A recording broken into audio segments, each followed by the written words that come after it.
ಸಂತರು ಕೊಟ್ಟಂತಹ ಶಾಪದಿಂದಾಗಿ ಇಂದಿರಾ ಗಾಂಧಿಯವರ ಕುಟುಂಬ ಬಲಿಯಾಯಿತು. ಈಗ ಗೋಪಾಷ್ಟಮಿ ದಿನ ಎದುರಾಳಿಗಳ ಅಸ್ತಿತ್ವ ಇಲ್ಲದಂತಾಗಬೇಕಾಗಿದೆ.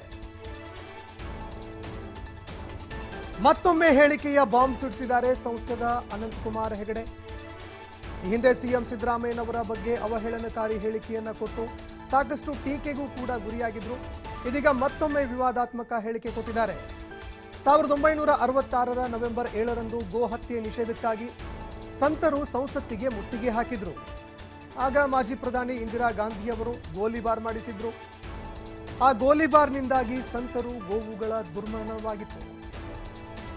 ಇದರಿಂದ ಕೆರಳಿದಂತಹ ಸಂತರು ಇಂದಿರಾ ಗಾಂಧಿ ಕುಟುಂಬಕ್ಕೆ ಶಾಪ ಹಾಕಿದ್ರು. ನಿಮ್ಮ ಸಂತತಿ ಗೋಪಾಷ್ಟಮಿ ಎಂದೇ ಅಂತ್ಯವಾಗಲಿದೆ ಅಂತ ಶಾಪ ಹಾಕಿದ್ರು.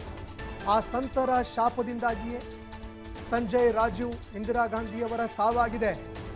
ಈಗ ಗೋಪಾಷ್ಟಮಿ ದಿನ ಎದುರಾಳಿಗಳ ಅಸ್ತಿತ್ವ ಇಲ್ಲದಂತಾಗಬೇಕಾಗಿದೆಯಂತ ಬೆಳಗಾವಿಯ ಬಿಜೆಪಿ ಕಾರ್ಯಕರ್ತರ ಸಮಾವೇಶದಲ್ಲಿ ಸಂಸದರು ವಿವಾದಾತ್ಮಕ ಹೇಳಿಕೆ ಕೊಟ್ಟಿದ್ದಾರೆ. इंदिरा गांधी ಬಗ್ಗೆ ಒಂದು ಮಾತನ್ನ ಹೇಳಿದ್ರು. आपने जो किया है वो ठीक नहीं किया है.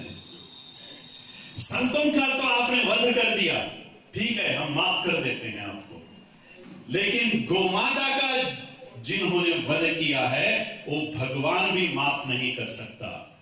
भगवान भी माफ नहीं कर सकता.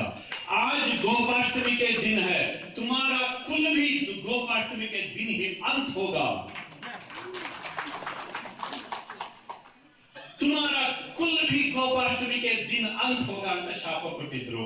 ಸಂಜಯ್ ಗಾಂಧಿ ಸತ್ತಿದ್ದು ಗೋಪಾಷ್ಟಮಿ, ಇಂದಿರಾ ಗಾಂಧಿ ಸತ್ತಿದ್ದು ಗೋಪಾಷ್ಟಮಿ, ರಾಜೀವ್ ಗಾಂಧಿ ಸತ್ತಿದ್ದು ಗೋಪಾಷ್ಟಮಿ. ಮಹಾತ್ಮರ ಶಾಪ. ಸೋ ಕಾಲ್ಡ್ ಎಜುಕೇಟೆಡ್ ಜನರಿಗೆ ಇದರಲ್ಲಿ ನಂಬಿಕೆ ಬರುವುದಿಲ್ಲ. ಇಂದಿರಾ ಗಾಂಧಿಯ ಬಗ್ಗೆ ಒಂದು ಮಾತನ್ನ ಹೇಳಿದ್ರು.